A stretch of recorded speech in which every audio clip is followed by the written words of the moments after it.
Je vais parler de la problématique des mots, simplement. Pour certaines personnes, les mots sont une réalité, se substituent à la réalité. C'est-à-dire qu'elles prennent toujours au premier degré ce qu'on leur dit.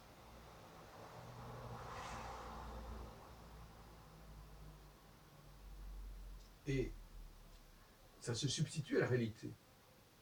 Leur perception du réel, c'est-à-dire de ce que vous êtes, est obstruée par ce que vous dites. Intéressant. Dans les deux sens, aussi bien en bien qu'en mal. Si quelqu'un dit des choses intelligentes, peu importe qu'ils soient complètement idiots. Et si quelqu'un dit des choses idiotes, peu importe qu'il soit intelligent. C'est aussi simple que ça.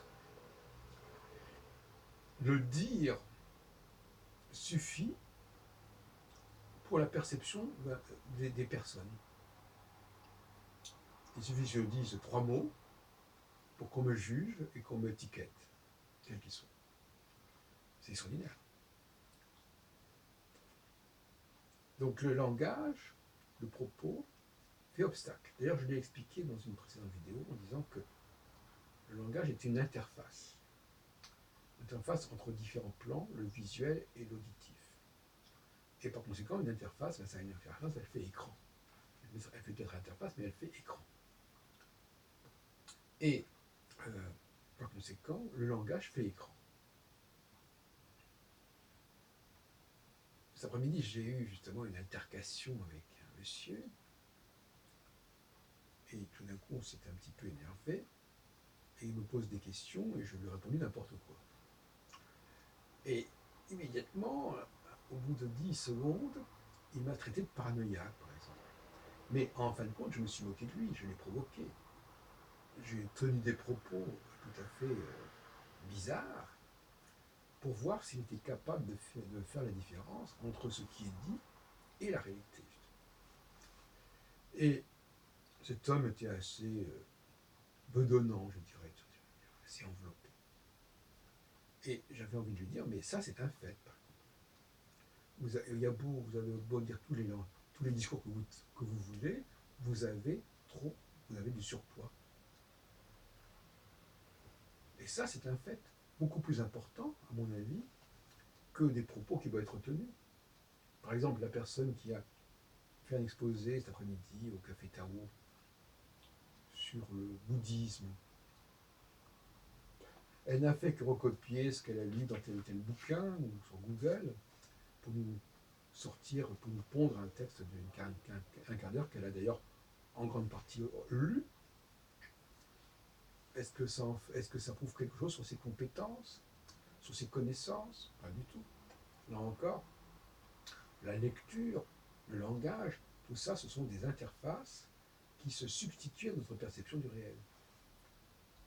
Juger quelqu'un sur ce qu'il dit ou sur ce qu'il lit, à un moment donné, n'a aucune espèce de valeur. Il est important de regarder ce qu'elle est cette personne. Et ce à quoi elle fait référence et comment elle s'aide pour s'exprimer.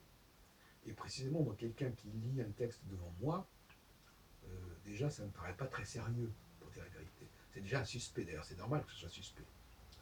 Voilà, donc deux observations assez évidentes, qui sont toutes les deux liées à une sorte de surpoids.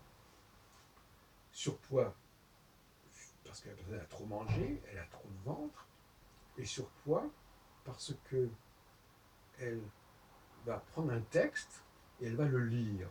Et de toute façon, ce texte, elle ne l'a pas écrit véritablement, elle l'a recopié. Donc on est dans du surpoids.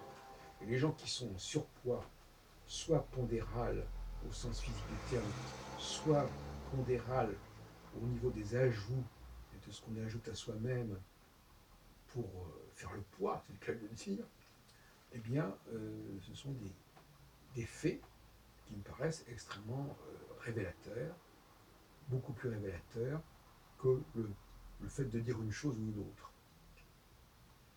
Donc, le monde de la caverne, c'est même pas un monde de la caverne en fait. Le monde de la caverne, il est fondé sur ce que j'appelle des échanges de sonorités, par exemple le rire, les grognements, une façon de montrer sa présence, de faire acte de présence. Et le monde hors de la caverne, c'est un monde où l'on doit agir, où l'on doit se déplacer, où l'on doit faire mouvement. Dans un cas, le mouvement, pour quelqu'un qui est aveugle, doit être commenté par un discours, donc par une interface. Et dans l'autre cas, pour quelqu'un qui est sourd, les bruits que l'on peut faire doivent être traduits en quelque sorte en écrit pour que la personne capte.